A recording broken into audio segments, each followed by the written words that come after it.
Yeah, it was gorgeous. Yeah. Where was that, Moyoc?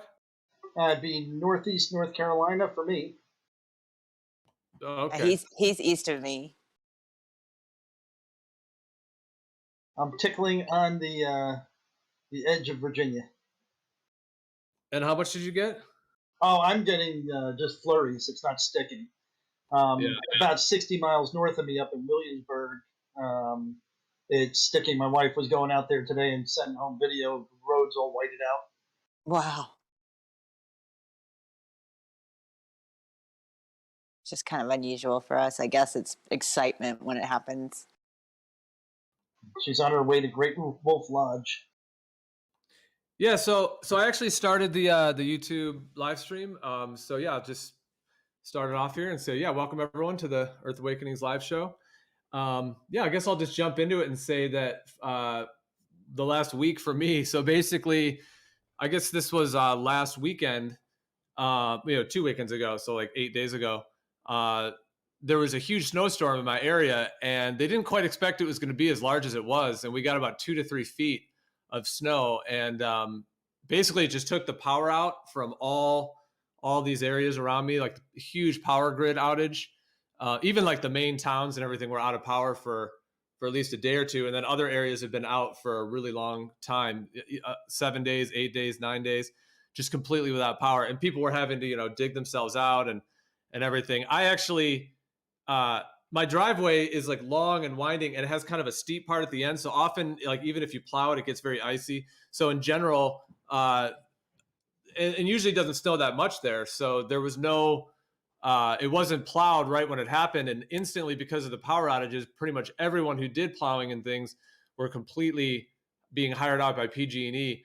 Anyways, it was intense. So I got some friends and crew and thing, and we ended up, shoveling the driveway out so that I could get my car out. But that literally took like I was still unable to drive around for a couple days because we thought, the power may come back on, and then it didn't. Anyways, it's been really intense. So yeah, so basically I had cell phone connection, but it was only enough that I could like listen in the VC. I couldn't really speak, or I couldn't really do much on Discord.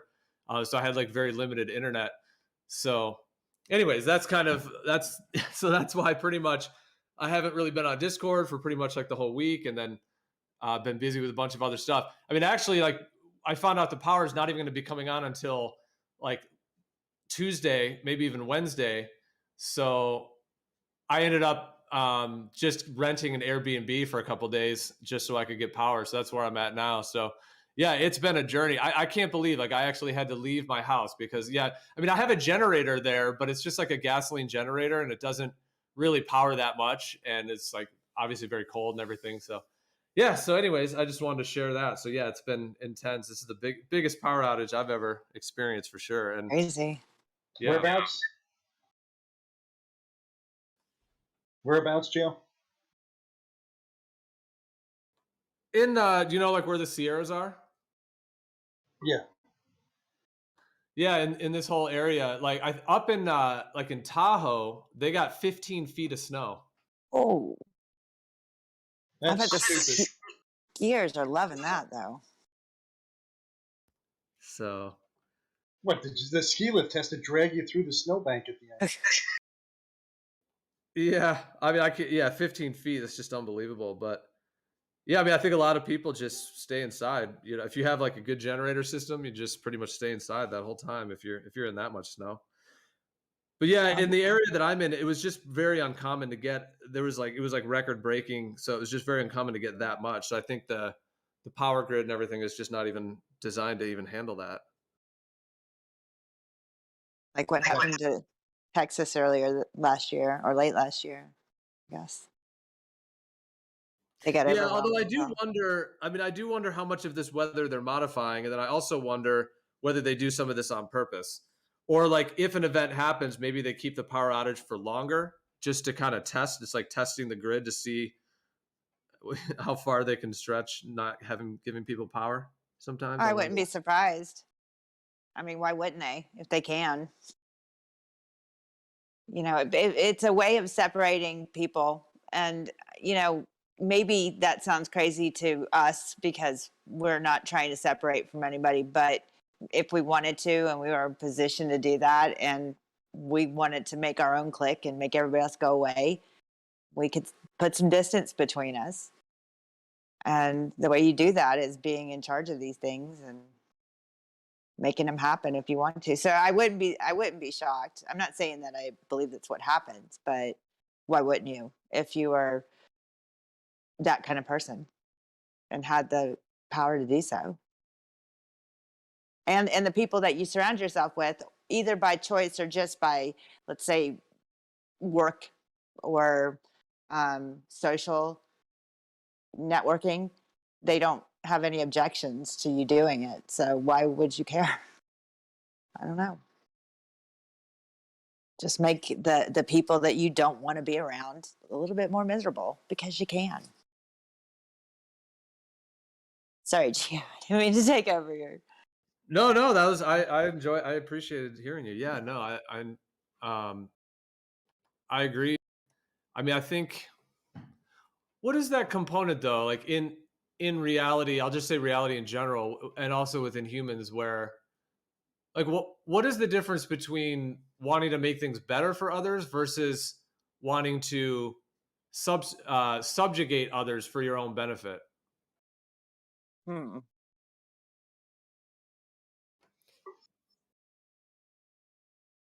I'm not sure what you mean. Maybe somebody else knows what you're talking about. Kind of. Basically, I was just talking about bringing somebody up to eye level versus keeping yourself above somebody. Yep.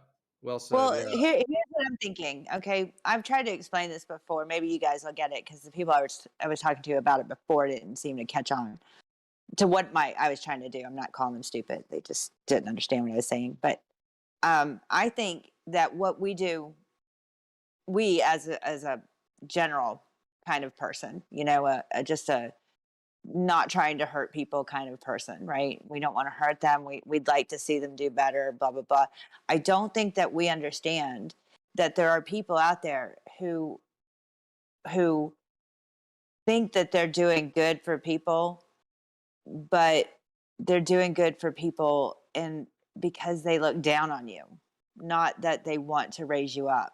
So if you're doing charity, not a lot of people actually give 100% in charity, whether it be just mentally, physically, financially. They don't give 100%. Charity, there's a lot of people who you can look at them and you go, shit, you guys are awesome because I don't do shit, right? Compared to what you do for charity. But most people, even that most dedicated person, doesn't come close to what they think they're giving us for charity, and they being people in positions of power and their social environment. They see all of us as charity.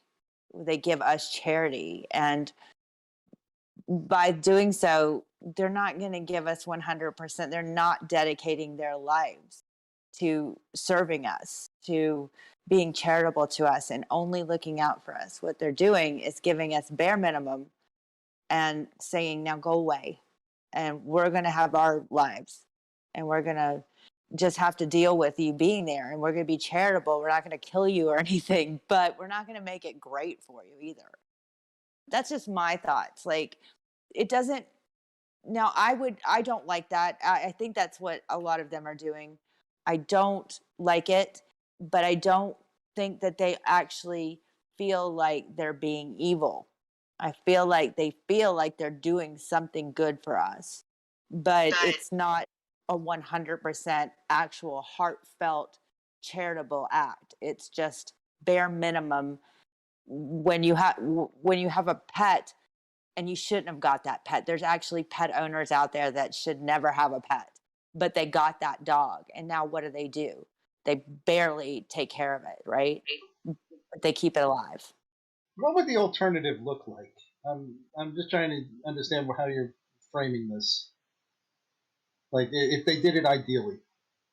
Well, yeah, because that's what I was thinking too. Like, what would the world be like if people that were in power and behind the governments actually did have our best interest? I think we'd be a lot happier people. I think we'd be a lot happier. It'd be a totally different looking world right now. I think we'd actually be a society as a whole that would progress further and faster. I think what's happening now is the people have determined that they've already progressed beyond the majority of us, and now they're just going to keep going, and they're just going to cut as many ties as possible with us. That's just the way I look at it, because they do. It's not a negative thing when you're them. You're not being negative. You're not trying to hurt anybody. You're trying to accept the people who you're breaking free from as who they are. And you're saying, but I'm not you. I'm more evolved. I'm moving forward. We're going to make sure you don't, we're going to try to feed you, but it's not going to be great. If you think this is bad, wait till the automation starts pumping out with the self-driving cars and the automation and the McDonald's and all the fast food restaurants.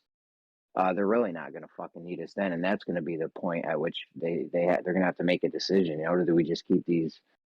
They're just a drain on a resource. We would just be a drain on resources at that point. Like, if everything's automated? What do they even need us for at that point? Well, that's when somebody there's a few people I've heard their next answer would be, well, we have to have a universal basic income that goes at least for this country, and that's their solution. They're for that progress that pretty much puts people out to pasture, a lot of people. And I think the way to fix that is just to do a universal basic income for everybody, and they'll learn how to follow their dreams that they were never able to do when they were flipping burgers. So yeah, I mean, that UBI, I think, does in some ways become, unless something else changes, like you eliminate money or something, it's the step you have to take. I don't see any way around it. I do now. What? There's a very obvious way around it. Don't let it go too fast. Don't let this happen. How do you do that? So you're going to just government mandate that businesses can't do it? You're government mandating people put a thing into their body by force. That's, if you're on board with that, then how can you not be on board with anything else? And my point is, I'm not in charge of shit. The people who are in charge of shit are saying we can force, people to put unwanted medication into their body, but we can't force them to slow down out processing people. What? So point of a gun, you can come to my factory and say you're not allowed to build any more robots to do this, or Uber, you can't use automated cars, stuff like that. I mean, it's definitely a viable thing. You can do that. But I'm just wondering if that's what you're recommending. Well, you do not see the correlation that if this is a government that we're giving power to, authority to, without objection, to say you can force us to put things into our body, do you think we can't apply that same force to anybody that's doing anything? Yeah, you missed the question. What they can do, but are you recommending that's what they do? No, I think that we could do it by saying, listen, number one, we'd have to just stop all the shit that's going on right now. You got to get rid of it. You got to be done with this lockdowns, this everything, and open the country back up and let us start over, but not start over under UBI. Start over under our own progress. And then, maybe people could step up and say, listen, stop taking our jobs away. We need these jobs. We don't want to live under UBI. We want to make our money. We want to be able to use it on whatever we want to do. Once you're forced out of masses of people are forced out of jobs where they make their own money, and the government has nothing to do with it unless you're a federal employee or a state employee. They don't have anything to do with it. You make your own money. You spend it. You spend the money the way you want to. How did I miss it? He said, would you recommend that? I don't know. No, I wouldn't recommend that, because if it was up to me, we would just not allow it to happen in the first place. What's happening? You would mandate businesses use inefficiencies. Is that the recommendation? So you're calling this inefficiency? No, what I'm saying is you can stop the progress spreading too quickly to put mass amounts of people out of work. Why You is have it to You're tell changed being right now? businesses you're being to be ridiculous inefficient. saying that. Okay, I don't want to touch you because you're using a straw man. I didn't say that. You're To you're stop creating that. progress, to stop progress I in this said, way, you have okay, to number one, mandate things moron, be inefficient. stop and slow are two different things in case you were not aware. Yeah, Okay. fine, fine. So You have to slow, mandate. You have to mandate, inefficient practices. So let me Is that explain what how you're it works recommending? right now. Let me explain how it works right now. Our whole system is based off of inefficient practices, right? Planned obsolescence. You ever heard of that? I have. Is It's it highly government mandated? inefficient. Highly inefficient. Right? Is it No, but government they're mandated? doing it. No, but they're doing it. Yes. Efficiency is the enemy of the system right now. So to Capitalism, keep sure. it, Except when it's not. we could well, it talk in only isn't when it quick comes to. Go ahead. jibs. Do you have more that you can elaborate on instead of just having these quips? I mean, is there anything you'd like to add to the conversation besides no, it's not? Well, inefficiency is only good for good. Not you, for, Jeremy. All right, go ahead, Ruif. Yeah, right. Yeah. If I have a business doing fucking selling X, right, and there's some efficiency thing that I can do, like automation, right? Is the government going to mandate me that I can't do that? How many Well, people do you there's- employ? Well, there's another way that it could go 50,000. that we could do automation and we could live happier lives where we would have to work less in a positive way, meaning that instead of the idea of automation taking away people's jobs, they have to work for the fiat dollar for like this whole control matrix. What if we could have automation and actually work less and spend more time with our family and be happier and have more I think there's potentials that we could have that everybody could have abundant wealth, even to the point that we don't even need money, because the people in power at this point, in terms of inflation, like they have who knows how many hundreds of trillions of dollars. So it's unbelievable how out of balance it is right now. What are you suggesting today? Isn't that just UBI? The government, somebody Sounds pays like UBI. to do less work, and then they have an automated factory that does all the work. Well, yeah, if automation comes in and replaces workers, then yes, it's going to be more of a crisis in terms of if people are then out of jobs and then the economy is being leached on by this parasite. On the other hand, we could also, I think it's possible to do automation so that less people have to work and that we could have more wealth as well. I think you're right, but I don't think they have any intentions of heading in that direction. Why would you let people that you already don't see as equals can just continue to have fun and procreate and have fun when you feel like you're the one carrying the load of the burden of running the world? Why would you make their lives easier? That's what I'm saying. I'm with you. I think it could be done perfectly. I think my idea of a utopia is amazing. I don't think about counting people out like the people who I think this road of progress is taking us towards. I don't think that they have any intentions of keeping the non-productive around too long. Not Right. at least not in comfort. Exactly. Yeah, because there's like different kinds of parasites, and I think that these entities are very parasitic in nature. Yeah, to where it's like a black hole of just negativity. Essentially, it's like the void, to where they just keep wanting to make our lives worse. So the only option is to either break free from them or just keep being leached on by them. Essentially. Now, you said we could be wealthier. I mean, wealth is kind of a weird thing in that, seems like capitalism is like one of the big drivers of that. I don't know how you have wealth absent that. Like if we went to this automated society where everything's done and you're getting a UBI, I don't know where the money even comes for to feed the automation. So it requires a complete revamp of the system that we're using, but I don't know what that new system looks like. Right. Well, okay, I think about it this way. Like the people that have been printing the money, like we have to go from where we're at today. So let's just say that there used to not be money. Well, then what can we really say? Like that was a whole different time. But now that there is money in the way that it is, and our food and our travel and our homes, everything has to be paid for by this actual money that these people own and create and print. So now that this is the case, they, like I was saying before, they have, like, they're not millionaires or billionaires. They're trillionaires, but I think even beyond that. I mean, they have like, because of that. So what I'm saying is that let's just take $30 trillion. Even if we were to just give 30 trillion to the whole world, whether you fractioned it or in whatever way, you could solve world hunger. You could solve homelessness. You could instantly improve the world dramatically just by that influx of money. So if there's one group of people that have, let's just say 500 trillion, and they could use 30 to make life infinitely better for so many people, then therein lies the problem.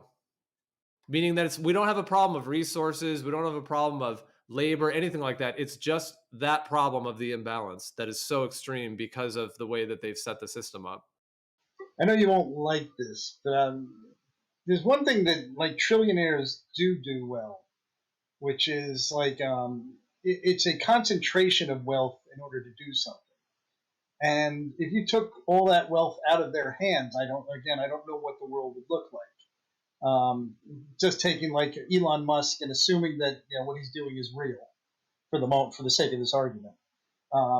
We would not be doing all the stuff we're doing in space if he hadn't been able to consolidate that money. Yeah, but what if that doesn't even exist entirely? And that's as I said, just for the sake of this argument, because it could be railroads, it could be highways, it could be anything you want. I just chose Elon Musk because he's current. Right. But that involved, well, therein lies the question, because if they're not even going to space at all, and if space doesn't exist, then it's even worse. Now our wealthiest people are just putting more wealth into deceiving us and less wealth into actually helping the world. But deceiving people and making people believe that they are helping the world by doing the space, it's a very deep deception. If you want to go back to like Rockefeller, or was it Standard Oil? Standard Oil started using pipelines. Tremendously more efficient way of transporting fuel. Didn't require the trains. This required a huge bankroll in order to do it. You don't just have a bunch of towns to get together and build an international pipeline. So it doesn't have to be rockets. It doesn't have to be the latest and greatest cool car. There's all sorts of ways that consolidation of wealth actually helps move things forward. Yeah, and the next thing is going to be who's building these robots that are going to be replacing everybody. They're the next oil barons. Are you building a robot to replace somebody who works at McDonald's? No, but whoever is not anywhere in our league. We'll never be as rich as them. Most production lines are automated in some way, shape, or form now. Yeah, but they have to buy them from somebody, and I'm not talking about the robot dealer. I'm talking about who owns robots, who's making these robots, who are the big companies that's doing it if there's more than one. Well, it takes a crap load of R&D. So what's that? I say it takes a crap load of R&D. So I mean, that's one thing that might be better if the rich people didn't exist, because nobody could ever develop robots. Well, I mean, most robots are niche at the moment, so they're all there's you've got big companies where there may be small divisions of it doing it, but it's not a huge amount of money in the scheme of things. You don't think it's a huge? No, I know. Yeah, right. They're going to put all of the working class people are almost going to be put out of work in this scenario, right? And you're saying whoever owns the technology that's going to do that is not making very much money at the moment. Yeah. At the moment, it's all loss. For like the self-driving cars, that's all negative. That's money being burned up and not yielding a profit. Do you think that they're biting at the chomp to make sure that they could, or at least trying to get some legislation done that would make it better for them? I think they're waiting for the technology to mature enough that it can actually go on the road without incurring them a shitload of lawsuits. Liability, baby. I mean, when you have a truck accidentally see a cloud and it decides that it's going to run through an intersection because it saw white, oops, that's a little glitch. So they got to go back to the drawing board a little bit. I think they're probably working on it every day. Oh yeah. It is the future. I mean, there's tremendous money to be made, but there's people putting a lot of at-risk money and a lot of companies probably going tits up because of it. You know, it's only the winners are going to come rise to the So top. when oil first became a thing here in this country, do you know that pretty much you would not imagine how many different oil companies were started? It's not just Standard Oil. It wasn't just you name the big one. There was, you know, the guy down the road had an oil business. A lot of people had oil businesses. How many do you know today that are still around? Oh, none. Yeah. Economies of scale is a thing. So what I'm saying is right now, I agree with you. Right now, they're not there. Clearly, they're not there. But what could happen is the day that it does get there, it's not like we're going to know. We're not going to know until they tell us. It's here. They're ready. Yeah, Mom's robot company is coming. Good Futurama reference. My name is Bender J. Rodriguez. What do you do at that point? Don't you think? My position is, it's at that point it's too late. At that point, how do you fight the people who have a huge agenda to get robots in everywhere, because that's what they do. They sell robots. They make robots. Absolutely. How do you fight those people? This is like the AI tech overtake Yep. This is like the overtaking of with AI and the tech, which is really what this whole thing is built towards. Like, in my viewpoint, the heliocentric model, the globe earth, the materialism, the entire materialistic Newtonian Cartesian materialistic paradigm that we've been in, and then this whole sold to us as a tech revolution, which I don't think it is at all. I think they just stole the technology from the old people, or the ancients, and then just did a huge, well, that's a whole separate topic, but yeah, I think they did this like huge brainwashing to humanity, and then started selling us as if we developed all this technology. But nonetheless, I think that the way that they've rolled this whole thing out, it's to get towards that one world control that they're trying to get. If you take things like the IT industry, yeah, we didn't have computers. You know, that's something that's been invented. You know, pretty much the personal computer has been invented in anybody's lifetime who's over the age of 40. And you've seen that market develop, grow. You know people in that industry that have been part of that development scheme and way of moving it forward, the standards that come down, the protocols that talk to each other. This is demonstrably modern technology.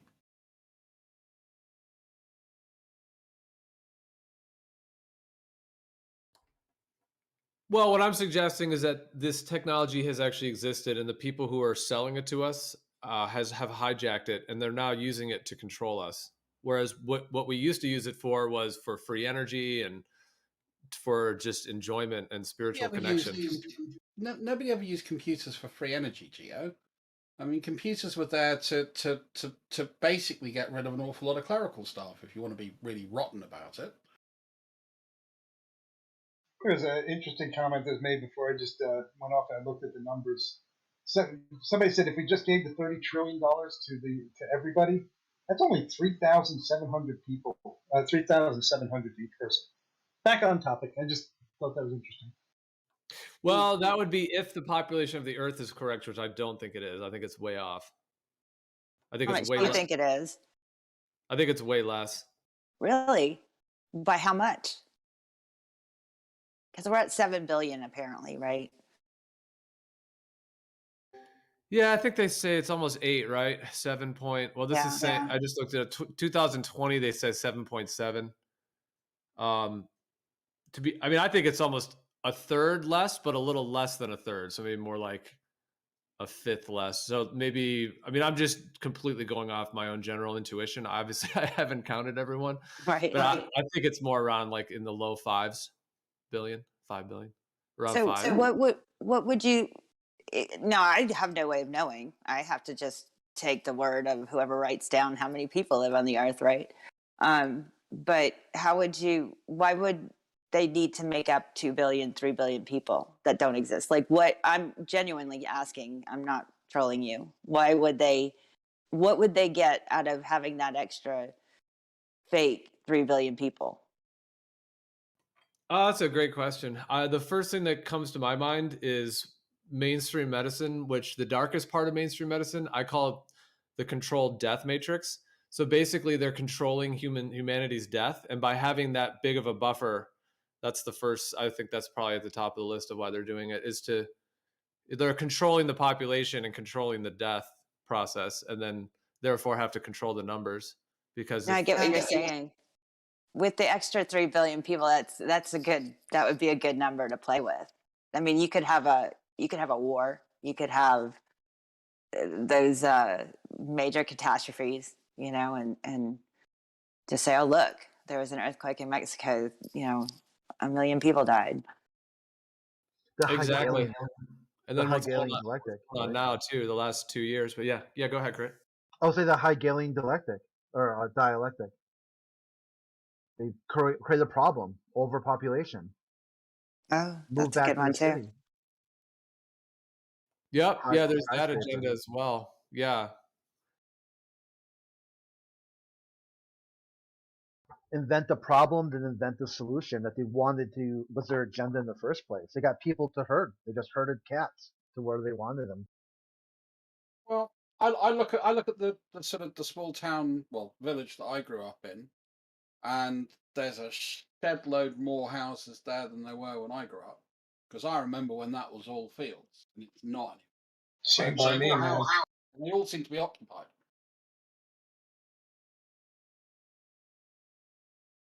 Well, I think that's where the benevolence comes in, that they ask first. They're only going to ask for so long, and then they're going to start making, right? Yeah, I mean, the population has gotten larger, but I also think that, like, at the same time the population has been getting larger, they've also been taking people out of the land and bringing them into cities through, money, job availabilities, all of these manipulation tactics. Like they don't want people living, out free on the land. So I think they've done a lot to concentrate into these areas, to your closest Walmart, as it were.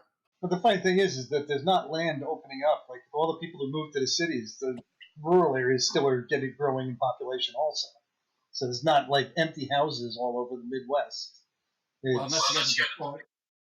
Well, yes. But generally speaking, small farm towns and stuff are not shrinking per se.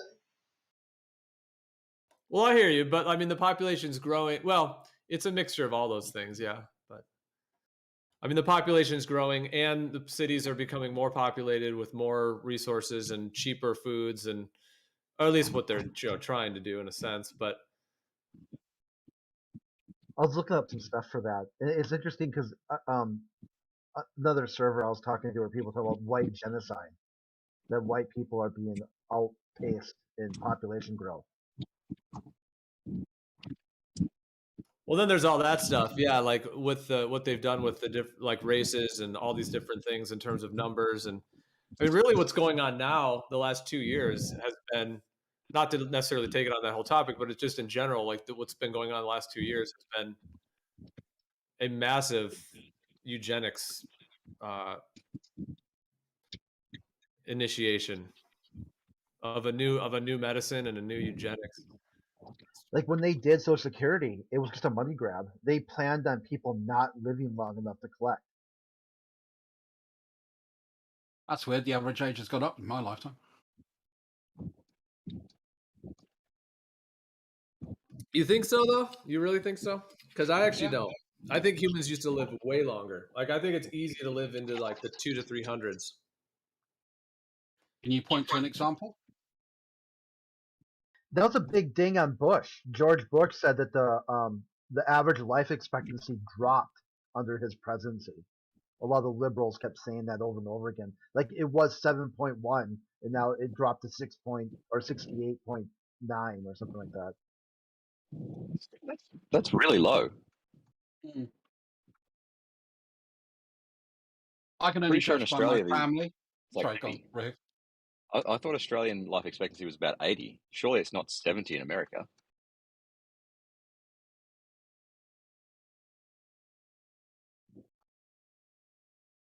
All I know is the average.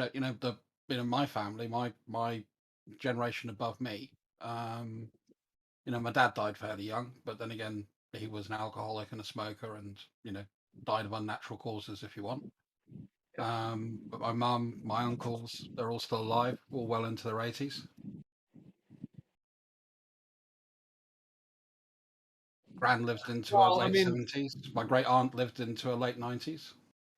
The history that we're sold is that, you know, people used to live much shorter lifespans, and of course they sell us that story.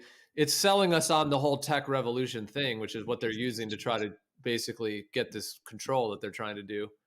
Well, It plays into that as well, because just like we've all been told to think, oh yeah, these ancient people thought the earth was flat and they're just desert wandering fools. They also would say, and they only lived till they were, 30, and they're just, making fires and dying, getting eaten by a wolf or whatever. That whole story is false. What makes you think it's false? Yeah, you're just being contrarian, Gio. It's like, oh, we give you a life expectancy of 80, and you go, no, just no, with no evidence to back it whatsoever. Well, I'm not necessarily. Well, no, in that thing, I was talking about how they claim that people in earlier times lived shorter lifespans. It was in terms of that.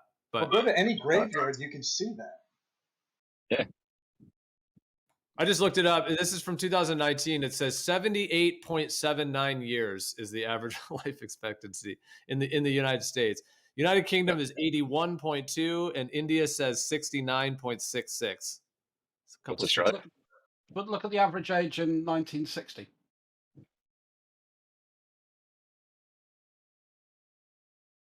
Australia's 82.9, a little higher than the UK. Yeah. It's because you guys don't have winter, or what's the yeah? You just That's probably pretty accurate, actually. Pretty accurate. We don't have winter. If you go back to the 1960s, America had a better life expectancy. Sorry, Australia still had a better life expectancy than the UK, and we still had a better life expectancy than the US, but it was around 70 years. So it's increased by 10 years in the last 50 years, life expectancy. If those stats are true. Let's just be generous. That's the question, because I don't think so. Because I think they're also trying to sell us that this medicine thing is so fantastic. And, people used to die when they were 30, get eaten by a wolf in ancient times. And look at this wonderful technology now and all this medicine. We can. Actually, that's what everybody tells you. As quick as they'll tell you the earth is a globe and space is great, people will also give this life expectancy thing as some huge marvel and a reason to bow down to this kind of scientific statist religion.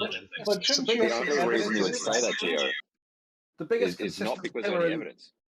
The biggest consistent killer in history, according to archaeology, was tooth decay, which caused septicemia. Yeah. Bad teeth. You can date corpses by their teeth as well. And the weird thing is if you go back to pre-farming, so you go back to hunter-gatherers had a better life expectancy than early Neolithic farmers. Yeah, far less sugar. Well, that and also less wear on the teeth because you get grain and you get grit in your flour.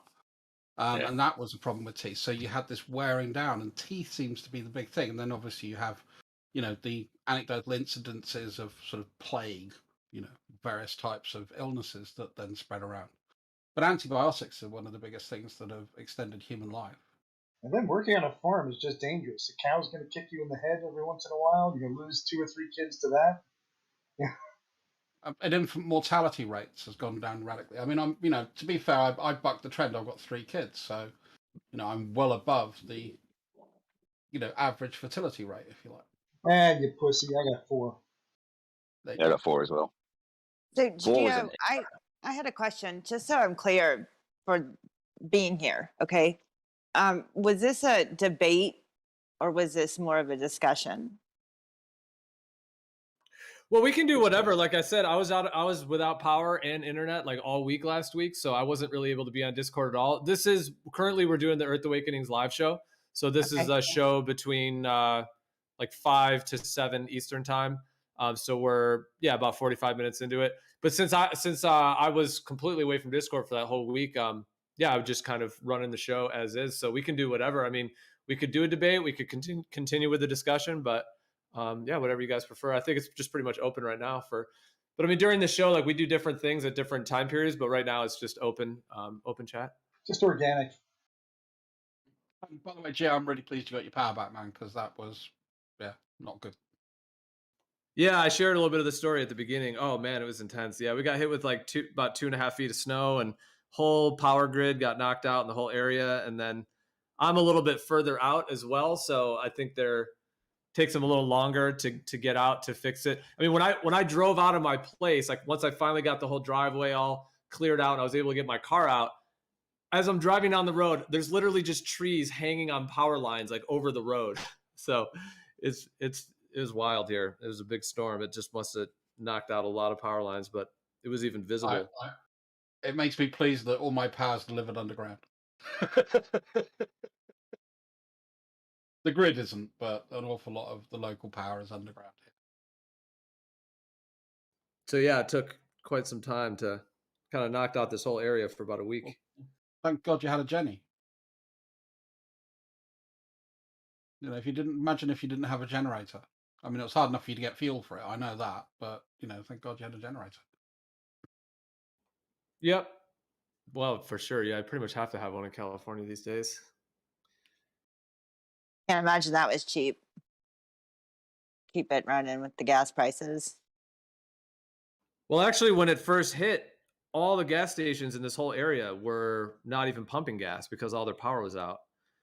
So a friend of mine actually had to drive like an hour and 20 minutes there and back. So probably like 2 hours, 2 or more hours of driving just to bring me gas.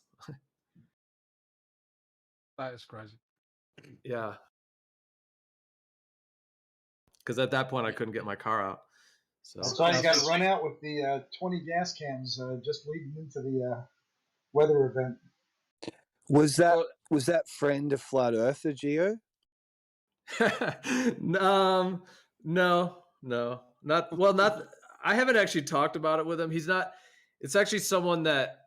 Well, it's sort of a long story, but yeah, I guess I haven't discussed that with him. Although I imagine he would be open to it. So.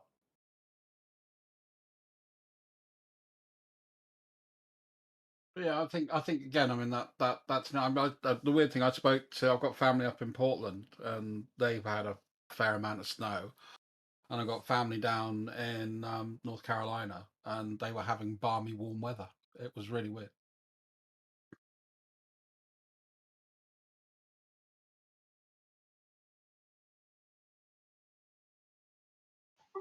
By the way, it's Globe. 2020, year of the Globe, where we rediscover the inevitable fact that it's Globe. Anyone want to point out to Moyoc it's 2022? Oh, damn. I'm in North Carolina. I'm not supposed to know. Like, we're a little bit behind.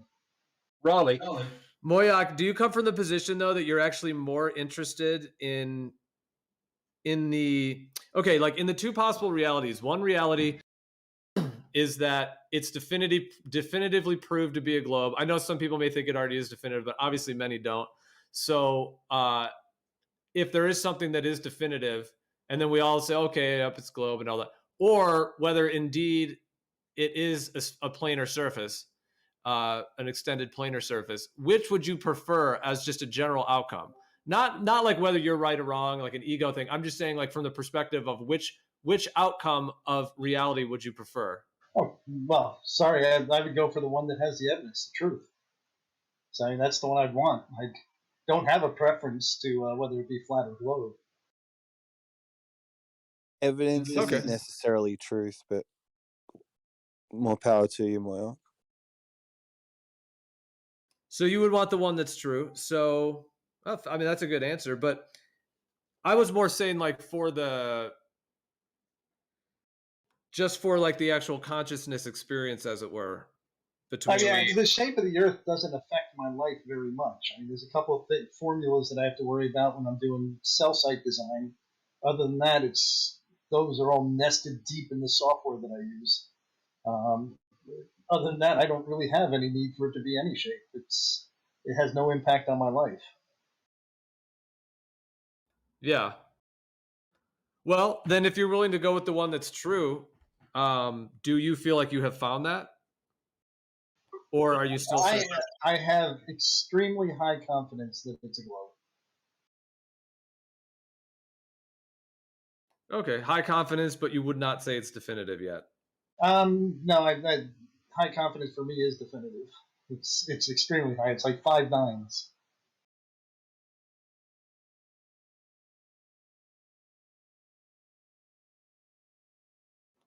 Okay, well then if it's definitive, then there's not a possibility that it isn't that then. So in your mind, you're not even thinking like, okay, what is the outcome of the world going to be when everyone realizes we're not on a globe? Well, right now it's definitive because there's not a shred of evidence going the alternative way. As soon as the flat Earth comes up with the evidence, I will be swayed by the evidence. So there's no evidence you've heard that you've accepted. Absolutely.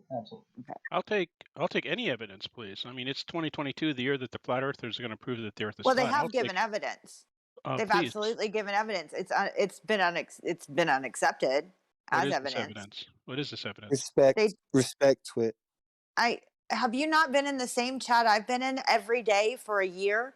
They give evidence all the time. It's not accepted, but it's their evidence. You don't listen?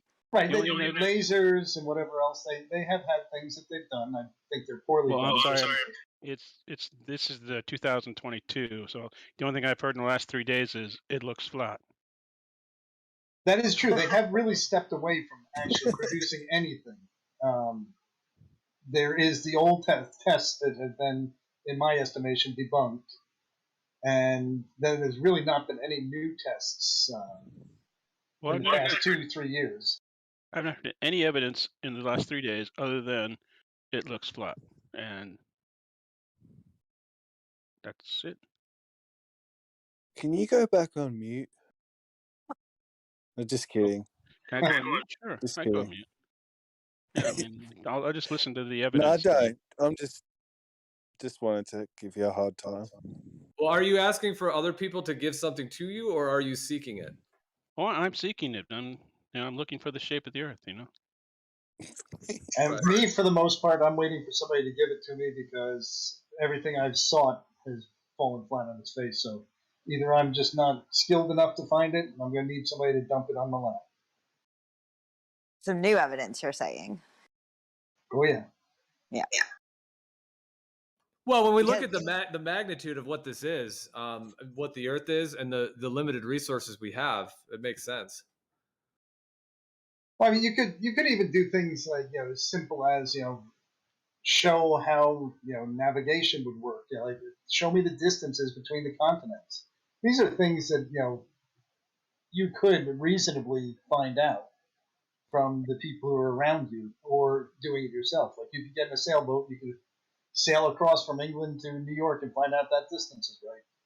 You could talk to all the other sailors and look at the trips that they've made and see if theirs match it. And now we can kind of come down to a good conclusion that maybe the distances that are out there are false or right. Well, I agree. We'd have to verify it ourselves. Like his, Pade's name is looking for the shape of Earth. What about like looking for the map of Earth? Because in order to get those distances, you then need the map. So just as much of a find it would be to know the entire extent of the shape of the whole surface of the Earth, in addition to have the whole map of it is what you would need. And currently, the map that's given to us is by an organization called the Geospatial National Intelligence Agency, which is part of the CIA, FBI, all of those intelligence agencies. They're the ones giving us the map of Earth. Have you found any errors in it at all? If that one is the real one, then who has the real one? Well, have you found any errors in it at all? I mean, have you found a single mistake anywhere in the map as far as distances between continents, width of continents? It seems like every possible route has been taken, and they all match the spheroidal image that I have sitting behind me. Well, that concept that the map is not necessarily the territory, and the territory, vice versa, like the difference between the map and the territory. So at this point, they have a level, especially after World War II, they have a level of control over all of these major countries to where they've been able to congeal all of this, GPS data and all of this information about the Earth, and shut out and hijack everything that came before it, to the point to where flight maps and things can be mapped where they've basically manipulated the map system and the coordinate system and the way we travel along the Earth, and have put it together into what looks like a cohesive story that matches their WGS-84, which is that intelligence agency, the model that they release and the maps and so on. But that doesn't mean that actually is what the Earth is. I can't agree to that, because there are ways of independently testing this, and I have friends who have independently tested it on small scales. But I have a friend who sails all over the damn Earth. He's been to just about every continent on Earth with his sailboat, and he doesn't go to some organization and choose his path from them. He hits direct paths between where he's at on the east coast of the U.S. and where he ends up over in Europe or Asia. He's all over God's green earth, and there's millions of people like him. It's like, where is this error coming in? Where is this lie coming in? Are they blind, Moyoc? Are who blind? The sailor. No, he's not blind. Okay. And he hasn't come up with going to Australia. He didn't find out that it was thousands of miles further away than it was supposed to be. Everything seems to work. Right, and he's following nautical maps and GPS systems that are given to him, right? He's following the stars and GPS. Are you sure about that, or what do you think? I know he uses a sextant on occasion, and he uses GPS. If you could show me a deviation between this, stellar navigation and GPS, I'd be interested in that.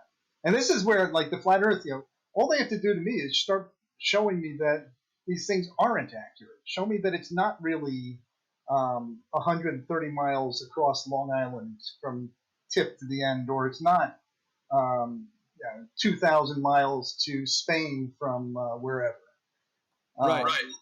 Well, let me suggest one thing of how this could be done in reality, because you're asking for it to be done and expecting quote unquote flat earthers to just do this for you. But here's what it would take. It would take either a crew of people. I've always said it'd be ideal to have several ships with, really good vessels with, 20 people on each one. And then everybody's taking sextant measurements, so you have a total of 100 people taking sextant measurements, so you can get a really high level of accuracy to basically travel around all of the oceans. Now, there is the 60-degree parallel thing and the Antarctic Treaty. Who knows whether you'd be intercepted by who knows what military and all the rest of it. But let's just assume for a second let's just say we could go out to the 60-degree parallel south just for the moment, and that we could go and as far as we can go north before they stop you, and meticulously measure the sky with very high detail. Like I said, multiple people doing the sextant measurements that you can all cross-validate with each other, and then travel all around the oceans and also be able to map your speed, ideally your ground speed. If you can be able to get a ping off the bottom of the Earth consistently, you keep pinging off the bottom of the ocean to get your distance as well. Do all of that meticulously and map it all out. So what would that take? 5 million, 10 million? I mean, you tell me, but yeah, go ahead. Why don't you do that? I mean, he keeps talking about. Hold on, Hey, he keeps talking about distances between Europe and Long Island. I mean, ain't we all in agreement that even the AE map is pretty much the same as a globe as far as the northern hemisphere, and even maybe reaches only north to south, not east to west. That's the problem. Yeah, well, that's the AE map was made north to south. It matches the globe north to south. It's east to west. It falls all apart east to west. It's astronomical distant, man. It's made to match from fucking North Pole to wherever you're going. It's the east to west where you have your discrepancies, and they don't come in until you get further south. And as far as I know, they even happen up north. Look at these skies of Greenland as compared to Africa. No, that's not the equidistant map. He's talking about the azimuth. So the North Pole's in the center, and then everything radiates out on a flat surface. Oh, okay. Yeah, so north to south, it's accurate. It's kind of got a few problems in the northern hemisphere, but not really anything that we need to particularly worry about. But as soon as you go south of the equator, east to west is screwed. Yeah, and it takes a little bit further than to just say past the equator. You got to go a little ways before it becomes apparent where you could even tell anything. You'd have to be a good little ways down there if you're just going off of sailing across from continent to continent. You'd have to have some. But I'll agree with that. But let me say one other thing. I'd say that man, I almost forgot. Hold on a second, man. NASA, I mean, NASA has a map. They photographed the whole Earth, if you believe their story, and then took that map and wrapped it around the ball. I don't want what the Earth is not. I mean, you guys keep telling me what the Earth is not. The Earth is not this. The Earth is not that. The Earth. Please tell me what the Earth is and some evidence of it, please. No That's one what I was going knows. to say. No civilians. No civilians. 69 miles is only like a freaking, not even a 20-foot difference between the globe distance and the flat line. Is like less than 20 feet, 69 miles. So let's be realistic, man. If you were trying to check these distances, man, it's not as cut and dry as people are, as he's making it sound anyway. North to south, yeah. We've spoken to people from all over the world, civilians from all different backgrounds, and no one we've spoken to knows what Earth is. Oh, so okay, you're down as the we don't know school. Okay, gotcha. Well, it's not only honest; it's accurate. Well, if you don't know, that's true. That would be accurate. You don't know. Don't No, it's say not just, everyone doesn't like know. I said, we've spoken to You don't people know. all around the world from all I got different. you. I got you. You don't know. Can you hear, Nessa?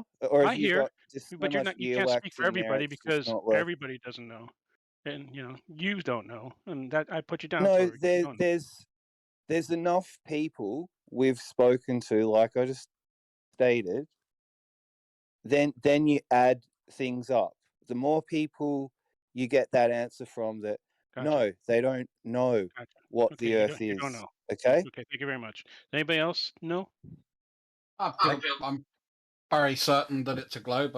All the maps I've ever used have been accurate. On the WSG 84 thing, that's not really. I mean, things like Google Earth don't use it, for instance. Ordnance Survey don't use it. There are an awful lot of maps. That's more about the geodesic shape of the Earth rather than the cartography that we use. Most cartography is not based on that. And just like to add up, like without going to the to say like CIA or DOD or any of their information, you look at the world record 24-hour leg in the Vandy Globe. The 24-hour world record. This is the whole damn world record since 96 or 94, I think.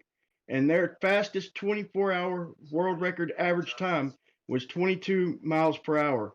And if you took that and brought it up to a race across the northern hemisphere from USA to Europe, they wouldn't at that speed, at their world record speed, they'd barely make it over halfway. They'd be so far behind that their world record speed wouldn't even come close. Why might that be? Because they're traveling greater distances down there. I don't think the times would be off hardly any at all if you're talking about a world record over 50 years or even 30 years. It's just such huge inconsistencies. That's why that guy from the Vandy Globe, one of the contestants or one of the participants, came out as a flat earther, just saying that the distances ain't adding up. But so I looked into it and looked at the world record speeds, and like I said, 22 miles per hour, world record 24-hour speed. You look at them boats down there, they're flying, man. I made a video about it. They're straight hauling butt, and I don't know, man. There's a lot of discrepancies, and that's what we would need to investigate. We'd need to see some discrepancies. So that's a big one there. I'm assuming you're talking about a sailing boat. Yes. Yep.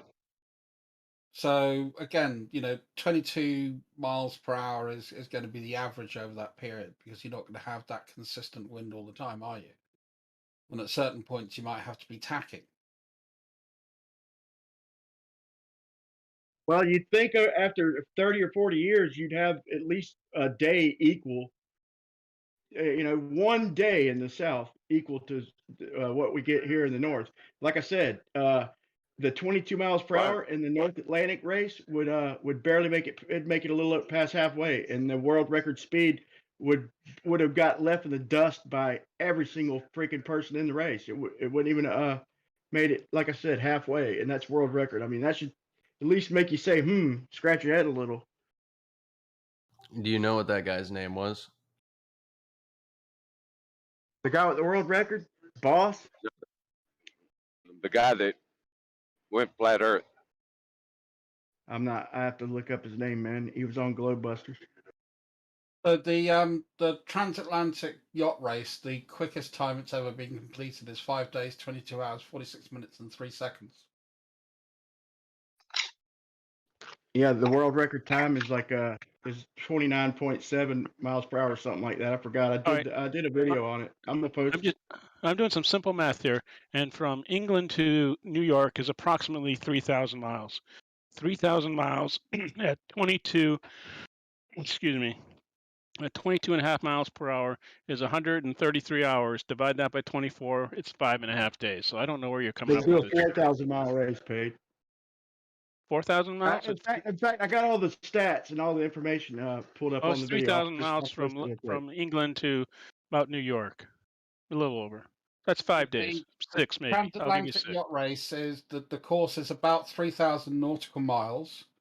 From and going 22 knots. Yeah. So yeah. You said 22.5. I got 133.33 hours divided by 24 gives us 5.55 days. So it's the record time was 5 days, 14 hours, 21 minutes. Which is about 5.5 days. Amazing. 5.55 days. So, and that record was set in 2015. Okay, so Nasa Shul, I meet you somewhere on Earth, and I drug you. Then I blindfold you, disorientate you, and take you to an unknown location. Take a blindfold off, leave you with a compass and a map. How do you get your bearings? Yeah, I just have a compass and a map. That's it. Yep, and some food and some water. Like, I don't want you to die. I just want you to see if you can find out where you are. Do I have a clock or anything? Yeah, you've got everything you need to survive. But all I got is a compass. A clock, okay, whatever you need. Well, if I had the clock, then I can start telling where I am. I'm good right there. Like, I'm say good. Put a stick in the ground and watch the shadow go by. Can you see the sky? Yeah, can you see the sky? There's daytime. He's put you in Hollow Earth. You're screwed. Because if you can see the sky, anytime you can see the sky, you can always just start traveling in a direction of a star to reach the GP of that star. And you can essentially map the entire Earth that way.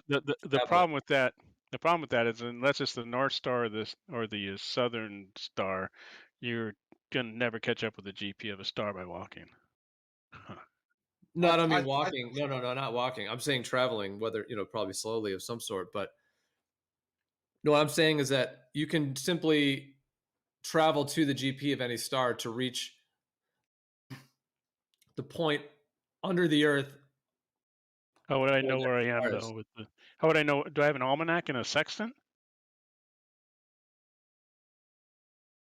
Because unless you're at the North Pole or the South Pole, the GPs move, and they move fast. You're so demanding. No, I know. I just want to know, is it daytime or nighttime? Can I see the sky? Yeah. Okay, well then.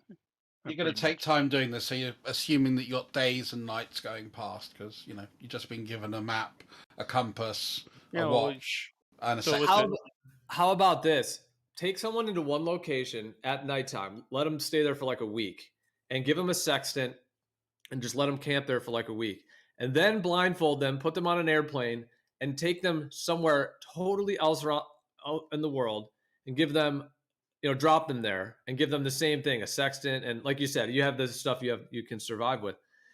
Could you have taken enough observations in that first week and the location, and then wherever they take you after that, could you get back to that place? Sure, and it wouldn't take a week to map your location.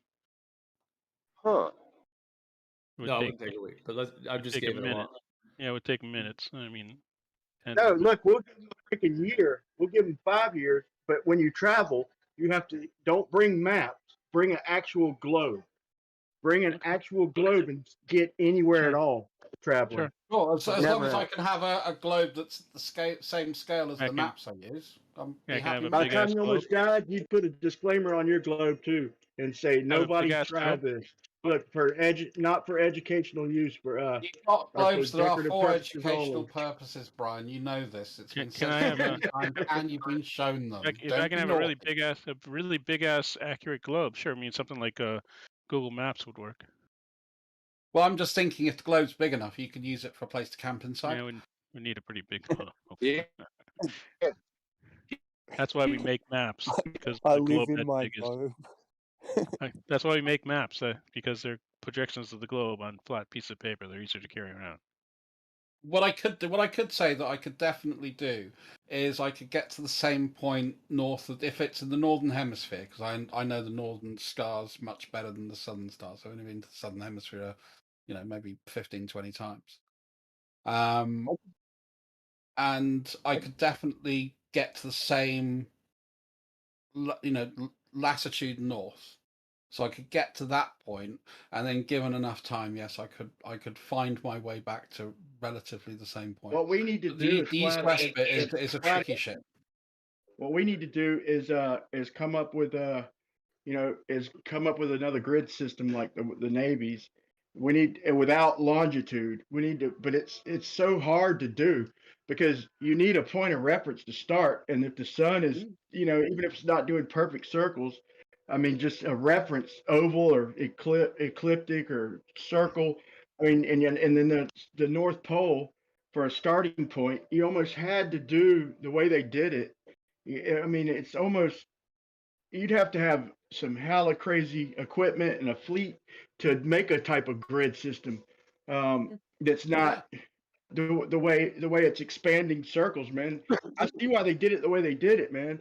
But I could even see why they come up with the radius, in my opinion. But the point being is that what we need to do is collaborate, and even with maybe help of some of the globe earthers in this debate, and make a type of grid system coordinates. Because we can never really, with longitude, we could never have this true debate on the geographic layouts, except for in the far south, and we'd need people down there just specifically to find out the distances, but and the discrepancies, and then we'd have to plot it and then argue it.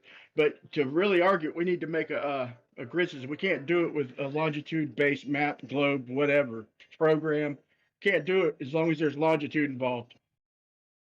One of the things I find interesting, if you go back to sort of older maps, especially land maps, they weren't so much a go north here, go south here. It was like a list of towns that with a road connecting them to. It was almost like a line.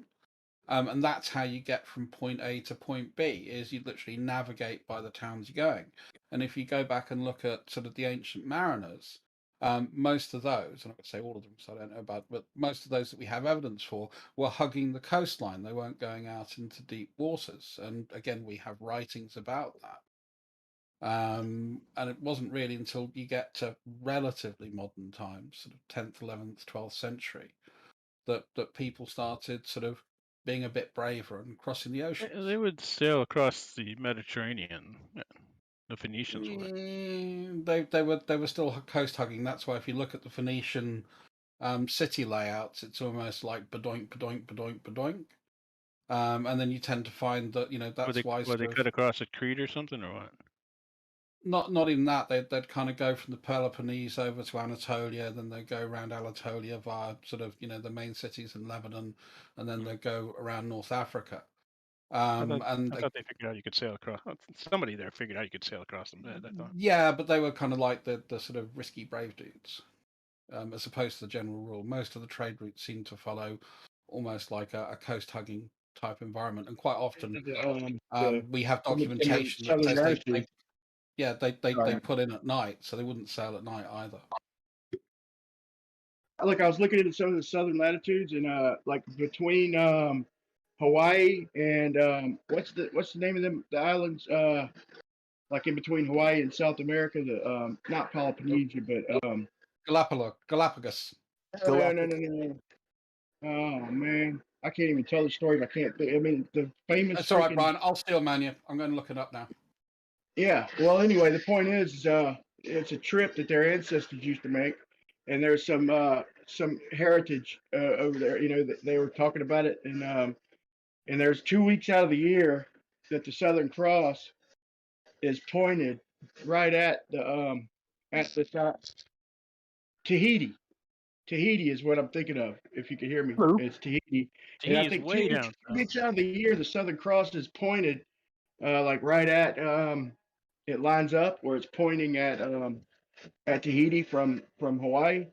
And you know, if it was such an easy shot, and the Southern Cross is like right there by Australia, you know, Aurora Australis, or whatever you call the center point in the southern rotation.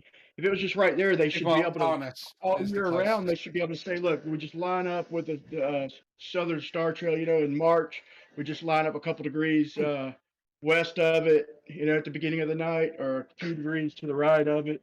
I mean, if it's that close of a loop, you know, and we can judge by anything with it like we can in the north, then they should be able to get to Tahiti all year round.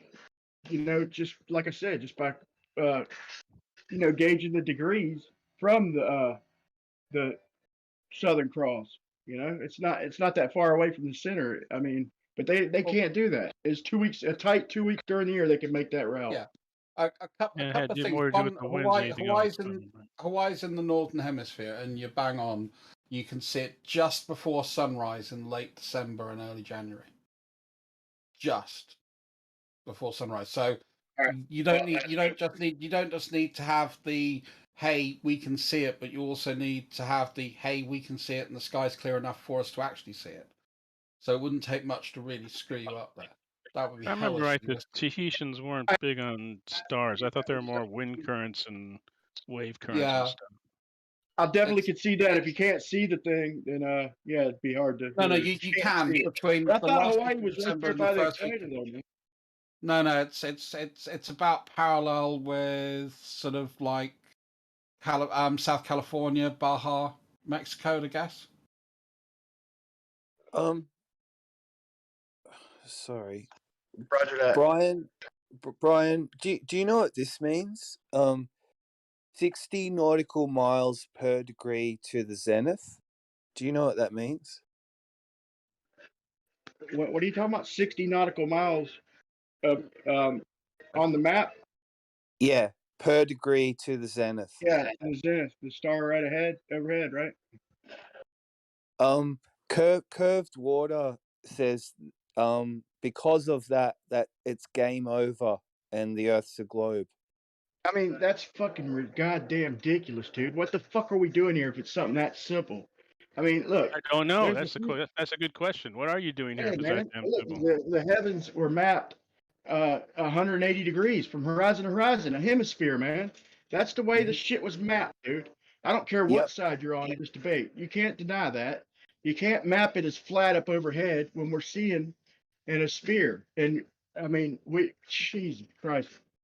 I mean, I don't know. That's just kind of insulting, man. For when people say shit like that, that's part of the debate. What is it? You know, the 69 degrees. The 69 degrees for every degree is for every star, not just the North Star, right? And your map doesn't work east-west. What are you talking about? And what you're map? actually well, the AE map that you for every degree.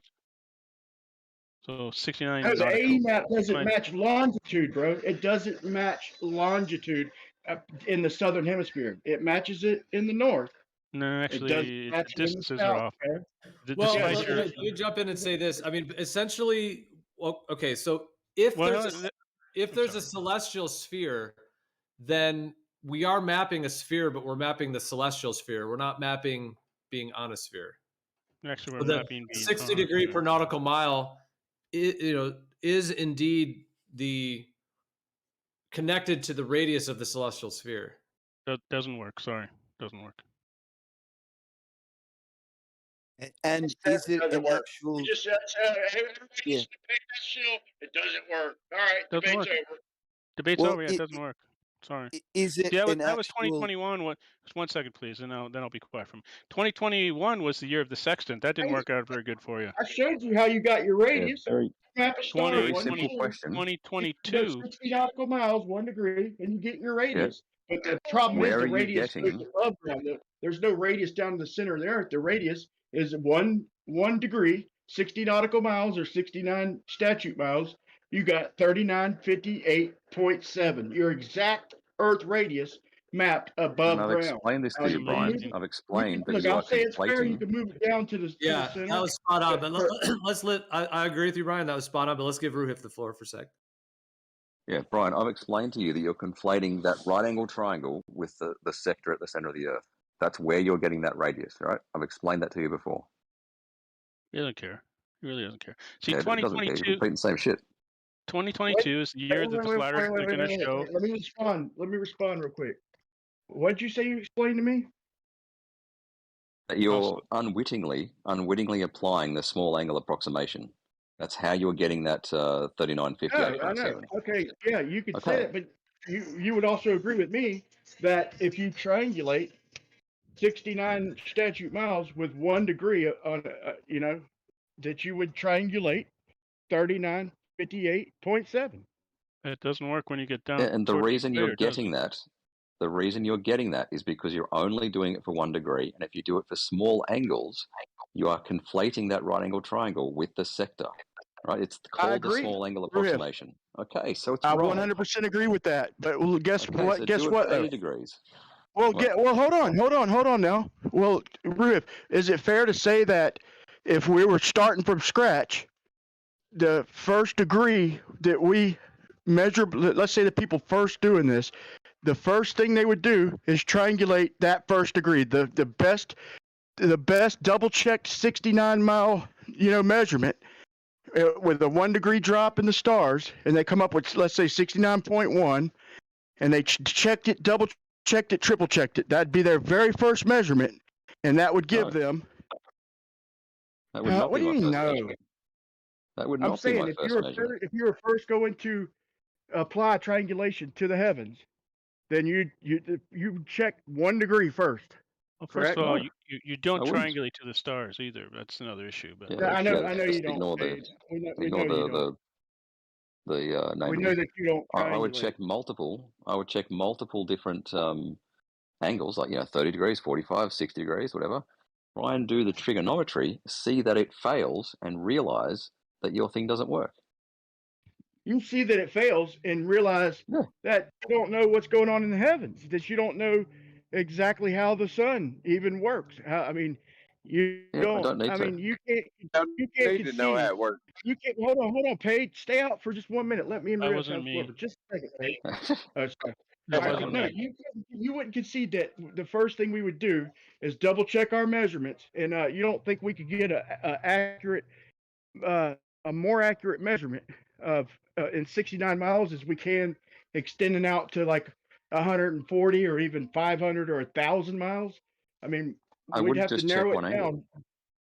I can't believe you can't concede that the first step would be to double check and triple check them distances to make sure, and then you'd have to go out 140 miles, and you're in a mile and a half, and then you have to double check that measurement again. But here's the thing: the further you get out, though, Ruif, the further you get out, and it doesn't start messing up until you get 10, 20 degrees, and you're talking about you're over 1,000 miles now. So now you've got a question. As long as you acknowledge that it does start messing up. That's where the debate comes in, though, bro. As long as you acknowledge that it does start messing up, then we're done. You agree that it doesn't work. Well done. Dude, it's a What simple does work? equation for that. What? Yeah, you're the one in the video the other day. Yeah, simple refraction, Yeah, man. and It if doesn't you're at, matter, man. like, I Even think it was even at if without 15 the degrees. without the equation, though, Ruhif. Listen, even without the equation, you still, I mean, you're still just discounting the celestial dome. You know what I'm saying? The 69 miles per degree only works for a circle. That's the only thing it works for. Bro, everywhere you go, if you no matter where, if we're 69 miles and we're holding hands in a big ass circle, okay, with a circumference, I mean with a diameter or radius, let's say of 69 miles, a bunch of us are holding hands, we're gonna get a circle of equal altitude, okay? It's going to be 1 degree to Polaris for each one of us, and if we're all holding hands 2 degrees around Polaris, of like 138 or 139 miles, then we're gonna have a circle of equal altitude, man. That shit don't Or work we on a can do sphere, what the bro. French did. We can do what the French did and do it over 800 kilometers. 500 miles, right? I understand it was easier though, man, to chop the surface of the sphere off like chopping a fruit. But bro, it doesn't work as far as circles at equal altitude. As far as your GPs, I mean, to me, it takes a splash of both to work perfect. If you wanted to explain it, but as far as reality, you've acknowledged man, that it doesn't your work that formula, way, man. your formula breaks down, right? You understand that and acknowledge that, I think, right? And you understand What's that that? 69 miles per degree does work. 69 miles per Yeah, it degree works on a is flat Earth describing a too. circle. It works on a flat Earth because the No, it GP. doesn't. Do the Okay, trig. what are you talking about, bro? The circle of equal altitude. Hey, Ruhif, you won't agree that if I'm on one side of a star 1,000 miles and somebody else is opposite 1,000 miles, we're not going to have a circle of equal altitude? Do the trigonometry, Brian. Do the trigonometry. It does not work on a flat Earth. What it do? Okay. Oh wait, you're missing my question. If it doesn't matter the height. The height doesn't matter, Ruif.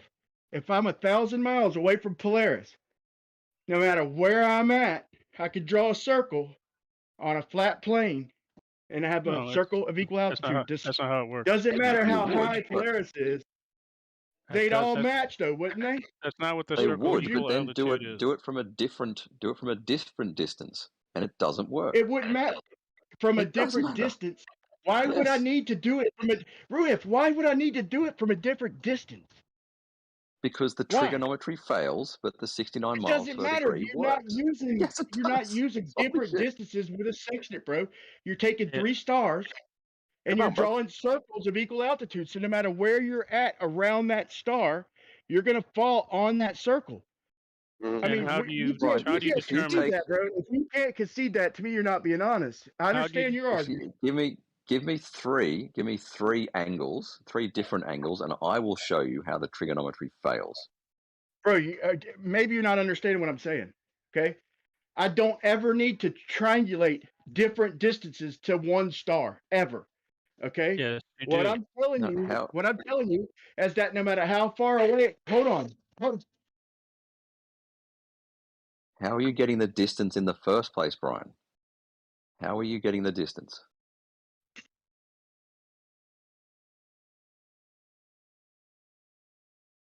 Yeah, that's all 2021, Brian. That 2021 was the year of the sextant. You guys failed. 2022 is the year that the flat earthers. Hold on. 2022 is the year that the flat earthers proved the Earth is flat. If I'm getting an angle to one star, okay, and I'm 1,000 miles away, it doesn't matter. How are you getting 1,000 miles? How do you know you're 1,000 miles from what? Saying, okay, looking in the almanac. Wait a minute, that's what. Oh, the almanac is a globe How do you know you're 1,000 miles? Hold on. How do you know you're 1,000 miles away? Because I know how the geometry works. It's 5,400 nautical miles by definition from the pole to the equator. That is what a nautical mile is. Hold on, I missed that. How does he know the distance to the star? Hey, hold on. Hey, I just got cut off. Can you repeat that real quick? How do you know you're 1,000 miles away? Because I know that 60 nautical miles per degree describes a circle. That is the definition of a nautical mile. Oh, what? So you know? Hold on. How do you know how far you are away with just a sextant? Is what I'm asking you. Yeah, because So the you've never done- definition of a nautical mile, it is defined. There are defined Okay, then why do you need an almanac, 5,400. Griff? Listen, Griff. haven't finished. 5,400 nautical miles between the pole and the equator. That is the definition of a nautical mile. Just the same as it's 10,000 kilometers from the pole to the equator. That is the definition of a meter, or at least was the Fair. definition. Fair. Why do you need an almanac then? To tell you the GP. To find the GP. Okay. Well, no, you already know how far you are. No, that's what you're trying to find out. To do that. That's what I'm trying to tell him, Paige.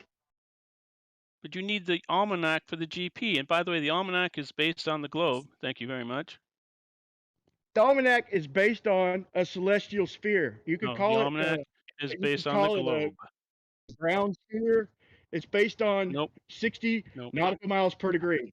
You can bend the ground if you want. Where are you getting that on the formula globe? from, Brian? But here's Where the thing. are you getting that formula from? Hold on. Let me jump in for a second and say that Ruhiv, let me ask you this: do you understand the possibility or the conceptual possibility that if you have a planar Earth and you have a celestial sphere surrounding that planar Earth, and the sky has some sort of a celestial spherical quality, that you could get this radius of 3959 and all of these mathematics can work out? Do you at least just theoretically understand that? It will not work. It doesn't work, Gio. If you guys could learn some geometry, you would realize this. Bro, you're acting like you're triangulating to your stars or something, bro. Trilateralating. He's trying to hold me to triangulate to my stars. When I'm, you know what, I'm gonna hold it to you. You triangulate all your fucking, excuse my language, your light years to your stars. It doesn't happen. Don't need, it's unnecessary. You don't need to know the distance to the star.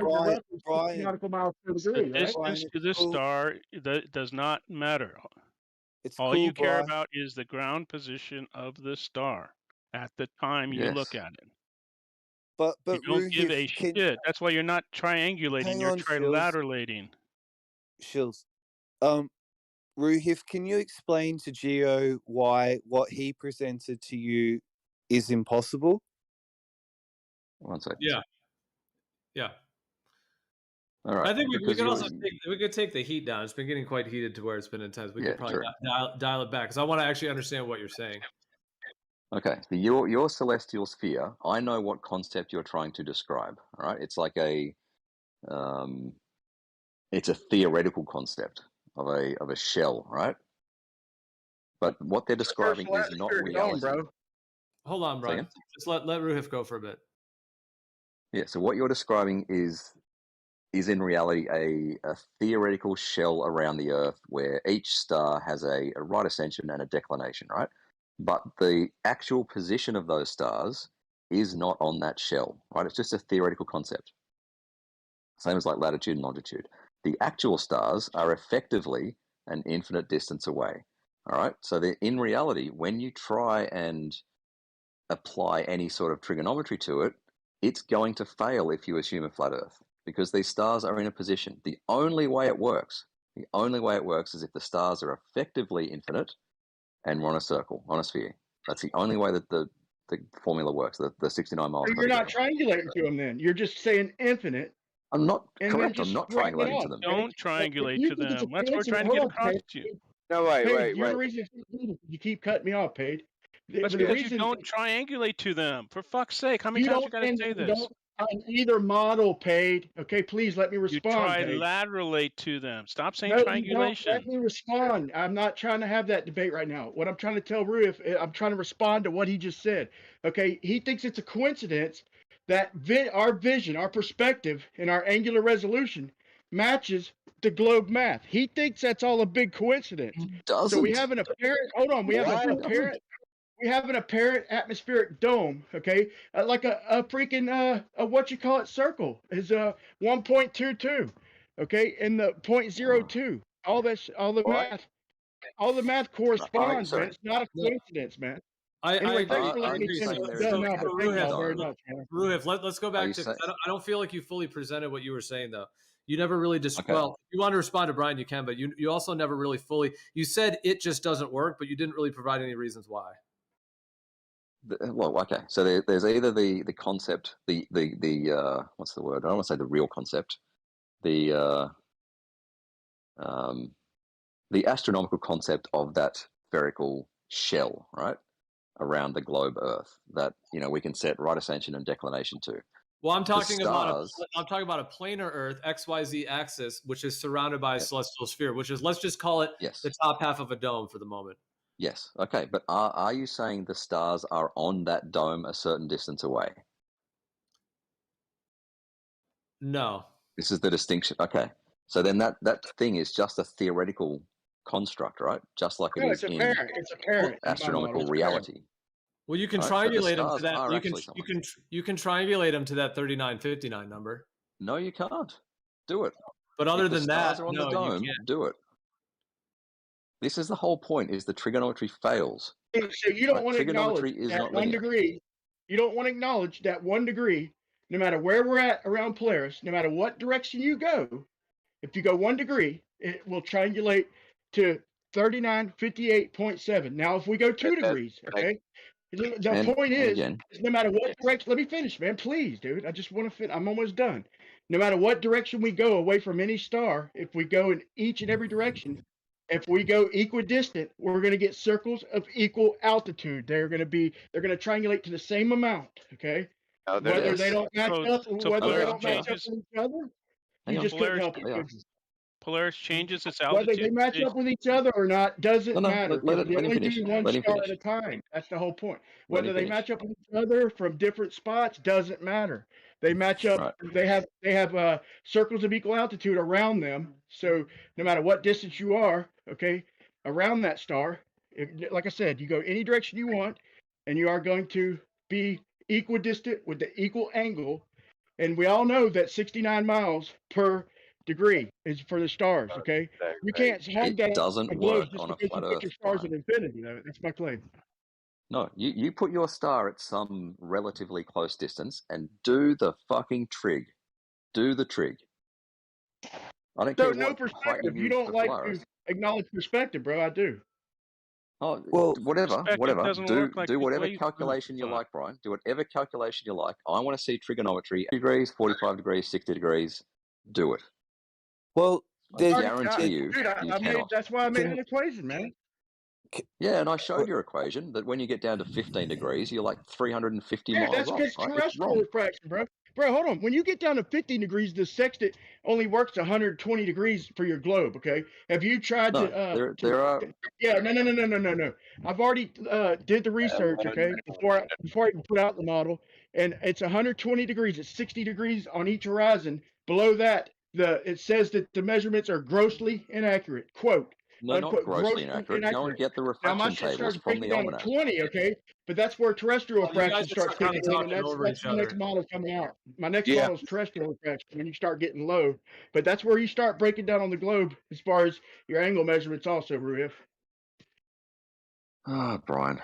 The refraction corrections in the almanac. Oh, now I'm getting cut off. Wow. Yeah. The sextant altitude corrections from the almanac are pretty fuck all. Even when you get down to 15 degrees. Okay, then why do they claim that it's 60 degrees on each horizon? It's where the sextant is modeled. I have no idea what you're talking about there. Okay, so you don't know that the sextant is... Oh, God. All right.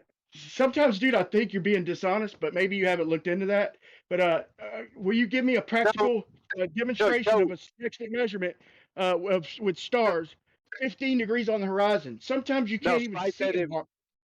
Cite that information, Brian. Show us what you're talking about, because I don't know what you're talking about. No, dude, I'm not gonna. Go look it up. It's 120 degrees, 60 degrees on each horizon is what a sextant, by definition. Look up just the very definition on Wikipedia, and that's what it gives you. I don't gotta cite basic shit. Y'all should know that.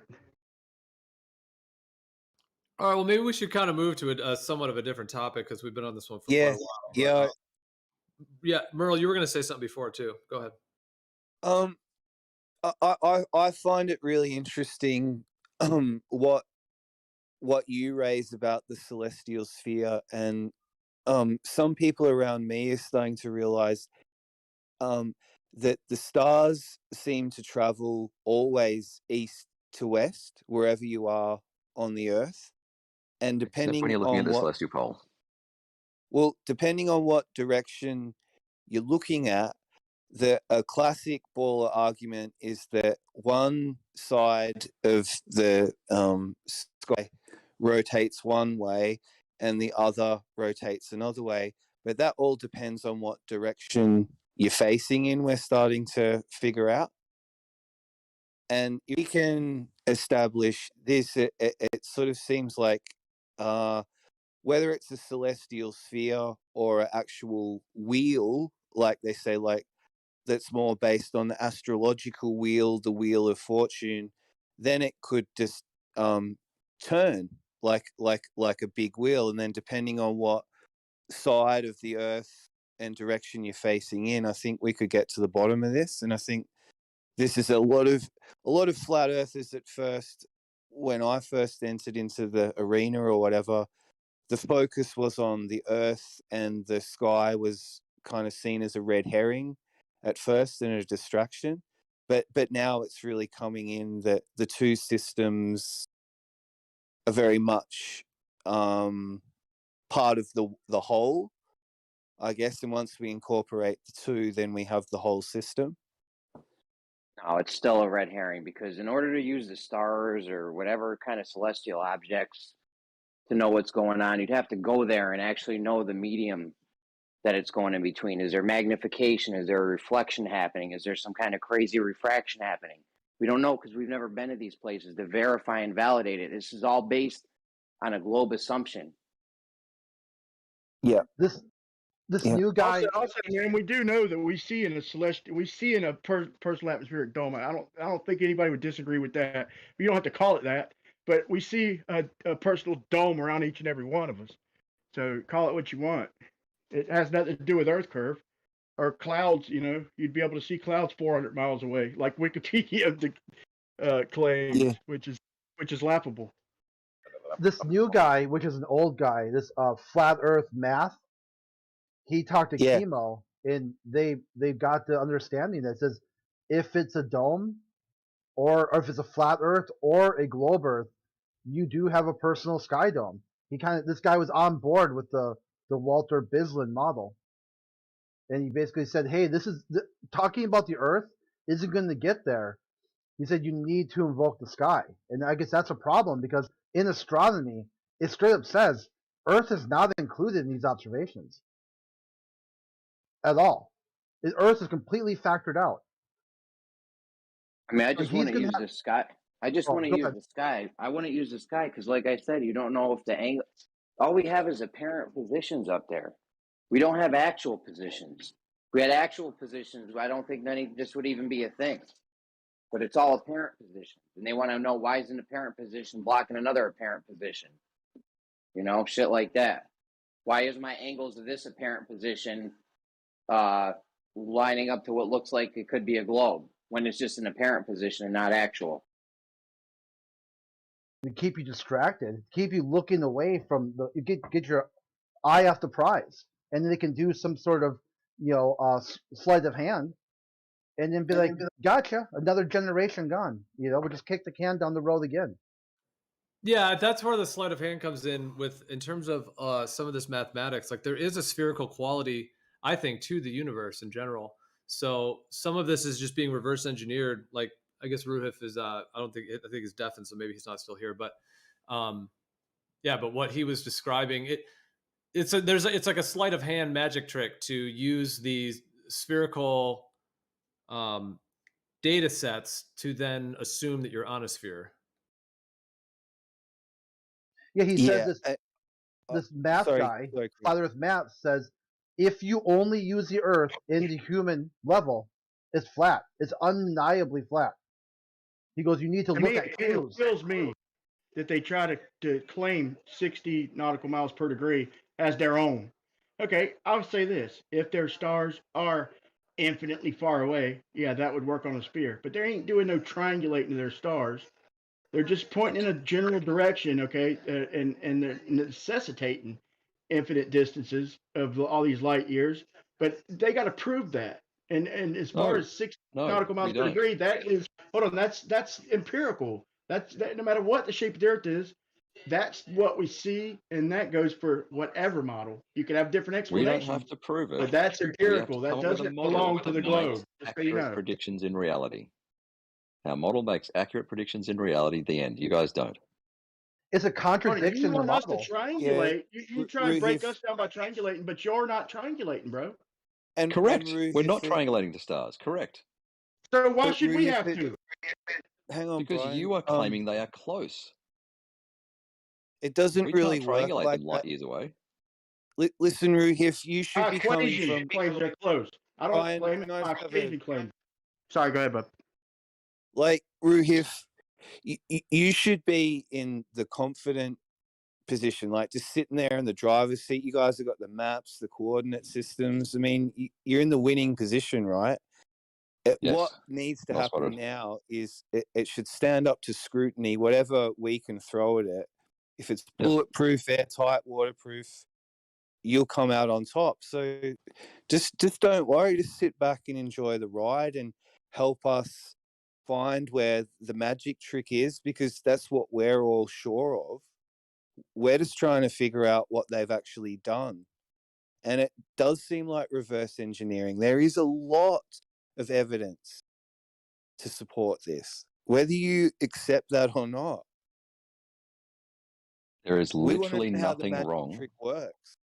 There is nothing wrong with reverse engineering. That is literally how you make a model. You go, here are all these observations. What reality fits those observations? If you want to call it reverse engineering, that's completely fine with me. Try and reverse engineer it into a flat Earth. This is what I applaud Brian for trying to do it, but he's wrong. No, I'm not, dude. I showed you with your own formula Wrong, at dude. 15 degrees, Listen, you're up man, like I'm not done. 350 Okay. miles. Ruhif, All right. I'm not done. Okay, terrestrial refraction kicks in where the at about 20 degrees, where the distances start messing up on either model.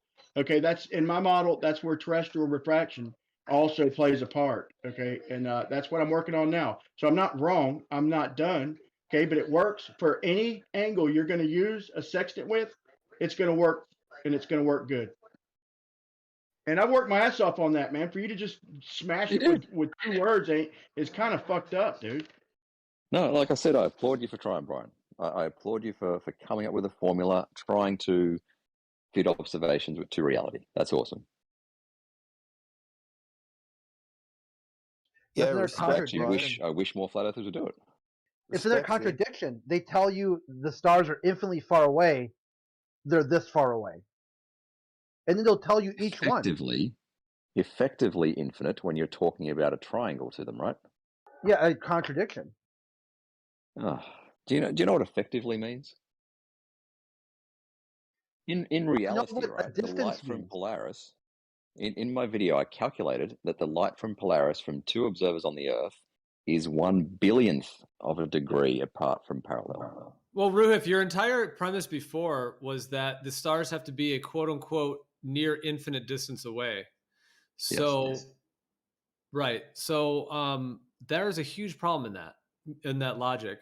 Meaning to claim that and say, to claim that first, which is what you did. I remember before you said that. To claim that first, and then to use that as the entire premise for why it can't work on a planar Earth is incredibly flawed, because you don't have verification of any distance of those things above you. And you're just assuming that and then creating a model around that, because you then change the way the light is hitting the Earth. The verification of it comes with, first of all, accepting that we're in an orbit around the sun and doing parallax to the closest one. That's where the inversion of the cosmology. Yeah, but we build upon previous knowledge, right? We build upon previous knowledge, and if you reject that, then we go to a next premise, right? This is where the denialism come in. We build off previous knowledge, and if I say, the justification for X is Y, you say, prove Y. And I say, the justification for Y is Z. Prove Z, right? It's a huge string of It's a huge string of assumptions. We know. Yeah. Welcome to Yeah, we philosophy, know. Jeremy. Welcome to philosophy. Well, we're dealing with reality, right? We're not going to just jump to But conclusions about reality based on philosophically, assumptions. I applaud your honesty. There are two philosophical schools of thought, right? There's foundationalism and coherentism. Right? Foundationalism is where you have to make a base set of assumptions and build off them, right?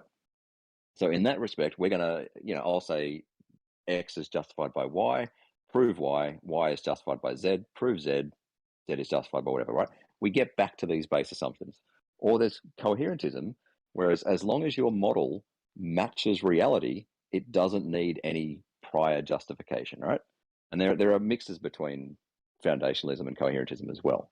But either of those is fine. We both come back to base assumptions. And those base assumptions might be, reality is intelligible or I exist, shit like that, right? That's what that infinite regress actually comes back to, is base assumptions that we all have.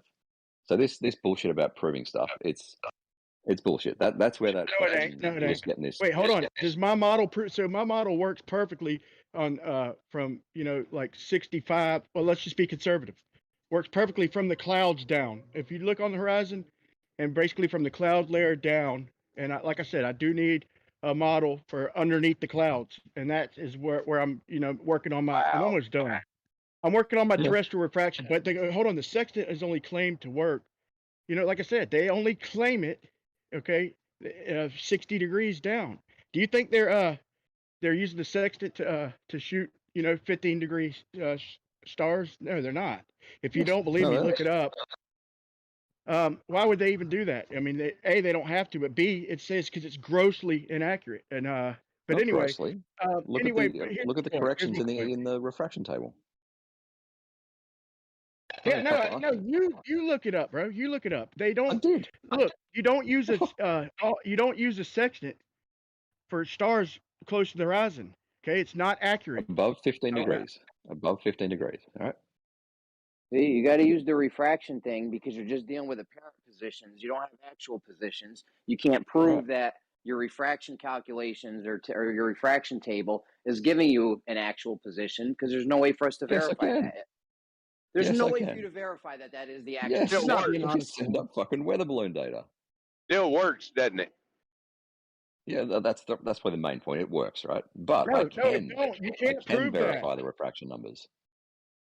Oh my god, dude!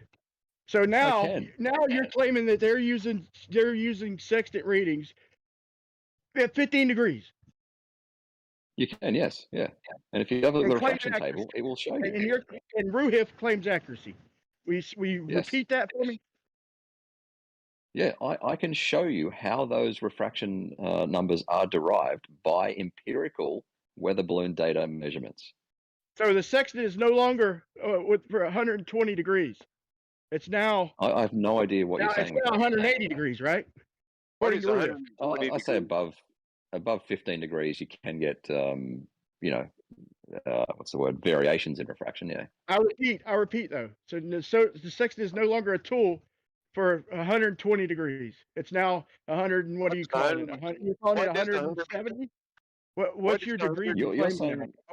I want you to tell me in degrees what it's good for, because every site I've looked up says 120. It depends on how accurate you want to be. Above 15 degrees is like a rule of thumb where the it's defined. Can be variable.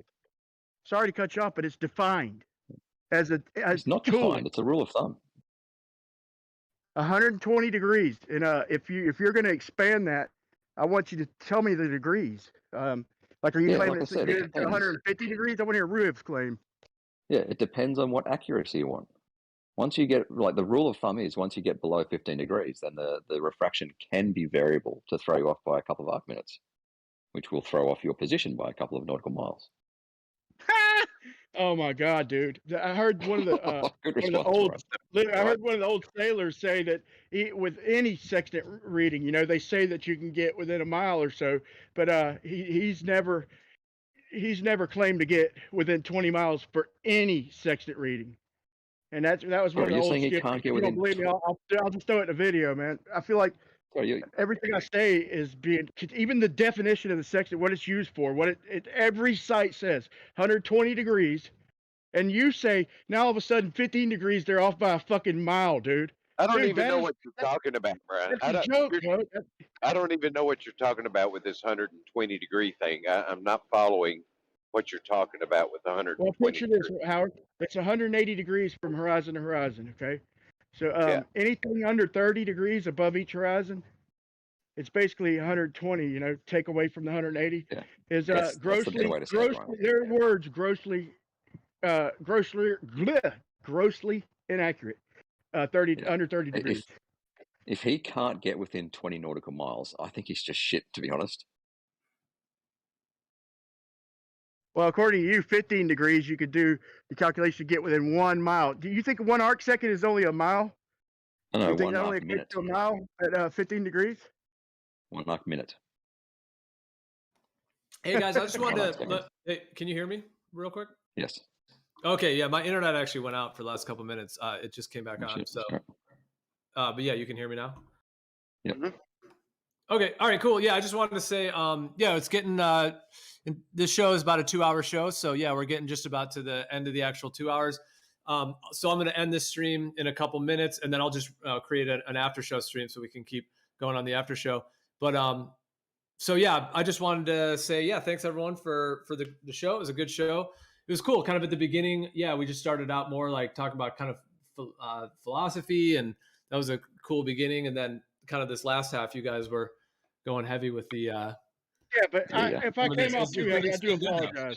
It's been good. Ruben, hey, I enjoyed the shit out of that, and it's definitely a passionate topic. And thank you for having me. And Ruhif, that was good. You gave me information to look into. I feel like I've given you some.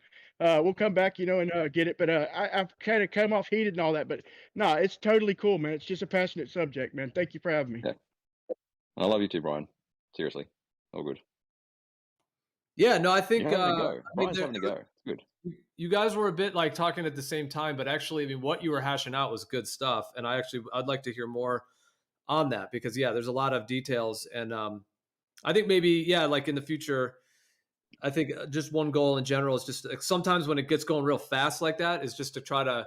And I was sort of multitasking because I'm still kind of in between with with the power being out and stuff. I'm still kind of in between stuff, so I was. But anyways, yeah, I think in the future I might have jumped in and.